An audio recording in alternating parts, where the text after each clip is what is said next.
মানেই শুধু দেবী দর্শন না, দুর্গাপুজো যেন প্রেমের উৎসব, আবেগের উল্লাস। একসময় প্রেম মানে ছিল মণ্ডপের ভিড়ে চোখাচোখি, শিউলি গন্ধে ভেজা ভরে গোপনে দেখা করা কিংবা ফুচকার ঠোঙা ভাগ করে খাওয়া। অষ্টমীর অঞ্জলিতে নতুন শাড়ি বা পাঞ্জাবি পরে প্রিয়জনের সামনে দাঁড়াতেই বুকটা কেমন যেন কেঁপে উঠত। সেই ছোট্ট ছোট্ট মুহূর্তগুলোই হয়ে উঠত অনন্ত স্মৃতি। আজকের দিনে সেই আবেগ নতুন রূপ পেয়েছে সেলফির ফ্রেমে।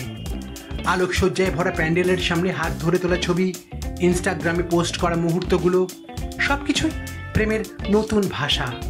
সময় পাল্টেছে, প্রকাশ বদলেছে, কিন্তু অনুভূতির রং একই রয়ে গেছে।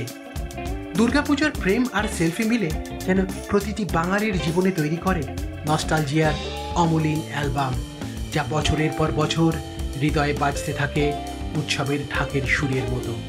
লাইক, শেয়ার অ্যান্ড সাবস্ক্রাইব নিম্নপানি বাংলা।